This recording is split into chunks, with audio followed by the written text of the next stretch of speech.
Comment un chrétien normal peut ignorer les bases fondamentales de la venue de Jésus-Christ? Arrête de t'appeler chrétien, ma soeur. Arrête de t'appeler chrétien, mon frère.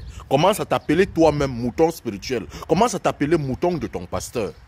Parce qu'il est inadmissible qu'un chrétien qui se dit chrétien ignore que Jésus-Christ est venu avec pour première mission mourir pour son péché. C'est-à-dire que Jésus, lui, il est venu dès la naissance, le jour qu'il entrait dans le ventre de Marie, il était en train d'entrer pour venir mourir pour le péché. Ce qui veut dire qu'il devait au moins être mature. Quand il atteignait la maturité, il devait mourir. C'était ça sa mission première. Et le chrétien l'ignore. Beaucoup de chrétiens aujourd'hui sont juste des moutons. Ils vont à l'église parce qu'on tape bien le balafon là-bas. Ils vont à l'église parce que là-bas le pasteur la prêche bien. Il connaît faire les miracles. Il connaît faire tomber les gens. Il connaît faire ceci. Où est ta Bible? Est-ce que tu la lis? Est-ce que tu lis vraiment ta Bible? Pour essayer au moins toi-même de comprendre. Pour essayer toi-même d'analyser. Ça, ce ne sont pas les questions qu'un chrétien devrait poser. Quand tu te dis chrétien, connais au moins l'historique de celui que tu suis. Connais au moins l'histoire de Jésus-Christ. Ah, ne t'arrête pas sur les dévotions journalières qu'on te donne à l'église. Ne t'arrête pas sur la prédication du pasteur. Il peut être dans le faux. Pose-toi de bonnes questions. C'est quoi ça?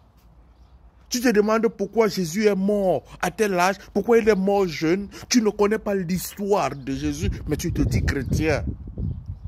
Moi, je dis une chose, la mort des gens est un enseignement pour les vivants. Beaucoup ont oublié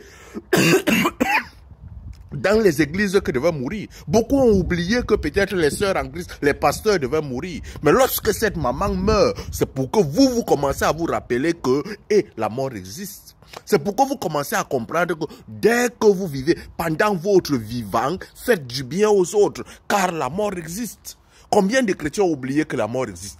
Vous voyez là maintenant, tous les chrétiens sont là, ouais, maman blanche, ouais, si c'est moi, enterrez-moi demain. Et bénissez Dieu.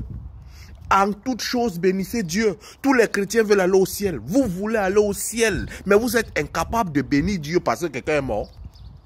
Si vous voulez donc aller au ciel, vous allez mourir comment? Vous allez aller au ciel comment?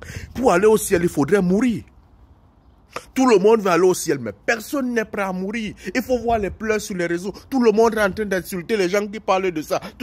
C'est le chemin du ciel. La mort, c'est le chemin du ciel. La mort, c'est le chemin du ciel. Lorsque quelqu'un meurt dans ta famille et que tu sais qu'il a accompli les bonnes œuvres sur la terre, bénis Dieu pour lui. Renseigne aux autres, demande aux autres de servir Dieu de la meilleure des façons, de servir les autres, d'être bons quand ils sont sur la terre, afin qu'ils puissent aller au ciel. C'est tout. Donc quand quelqu'un meurt et tu sais qu'elle servait Dieu, mais bénis Dieu pour elle. Maman Blanche est allée au ciel, si vous avez l'assurance qu'elle servait Dieu. Point barre. Pourquoi être en train de pleurer? Allume ton cerveau, mon frère.